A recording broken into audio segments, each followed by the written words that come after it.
पाशी विठोबाच्या तुका म्हणजे देखली या कळसा तत्काळ नासा अहंकाराचा, असं पंढरपुराचं महत्व गाथ्यामध्ये सांगितलं आहे. विष्णुपद गया रामनाम काशी अवघ्या पायापाशी विठोबाच्या तुका म्हणजे देखली या कळसा तत्काळ नास अहंकाराचा, तत्काळ हा नास अहंकाराचा. पंढरीचं दर्शन जरी नाही झालं तरी बी नुसता कळस जरी देखला तरी तुकाराम महाराज काय म्हणतात की अहंकाराचा नाश होते. सगळं विष्णुपद गया, विष्णूचं पद किंवा गया रामनाम काशी अवघ्या पायापाशी विठोबाच्या. म्हणून आपल्याला पंढरीच्या पांडुरंगाचं महत्व, ज्ञानेश्वरीचं महत्व 20 मिनिटात ऐकायचं आपल्याला. 20 मिनिटात जेवढं आपल्याला ऐकता येईल असं ऐकणं. पंढरीचा परमात्मा पांडुरंग का वर्णन केलं बा किंवा ज्ञानेश्वरीचं महत्व का आहे बा असं ज्या ठिकाणी हा सत्संग चालू आहे असे आमचे ससाने काका. ससाने काकाचं खूप प्रेम होतं ज्ञानेश्वरीवर आणि यांचे आपल्यावर एवढे उपकार आहे. आपण सगळ्याचे ऋणी हवरच आहे मानत आहे. बरोबर. म्हणजे आपल्याला वाचायला भेटलं या परिवारामुळं. जिथं जिथं आपलं पाय झालं तिथे आपल्याला सगळ्याचे ऋण आहेत आणि याचं ऋण भगवंतावर आहे. या जगाचं ऋण भगवंतावर आहे. भगवंतावर ऋण होते बरं. आपण ऐकलं ना ठिकठिकाणी सगळे श्रोते इथले कसे आहेत, जाणकार श्रोते आहेत, अज्ञानी श्रोते नाहीत ताई. म्हणजे यांना सगळ्याला अभ्यास आहे कारण सत्संगाला येणारे श्रोते आहेत ना. तर ते भगवंताचं ऋण होत असते. का साधारण ग्रंथ नाही आहे.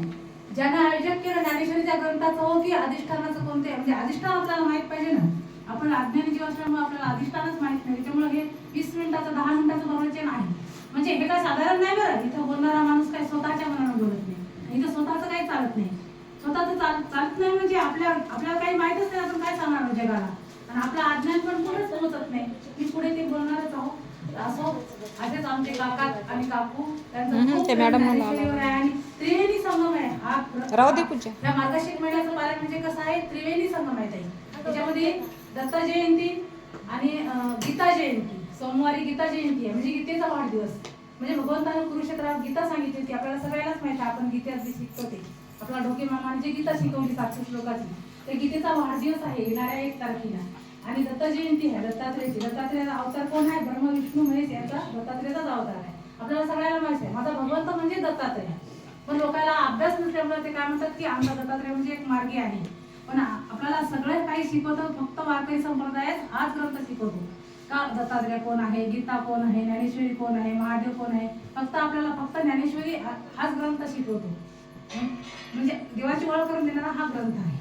तर आणि मार्गशीर्ष महिना सुद्धा 10व्या अध्यायामध्ये युगामध्ये म्हणजे मार्गशीर्ष महिन्याचं भगवंतानं वर्णन केलं की मार्गशीर्ष महिना हा साक्षात माझं रूप आहे सांगितलं. म्हणून हा मार्गशीर्ष महिना म्हणजे धोंड्याच्या महिन्यासारखा, अधिक महिन्यासारखा विशेष महिना आहे. या महिन्यात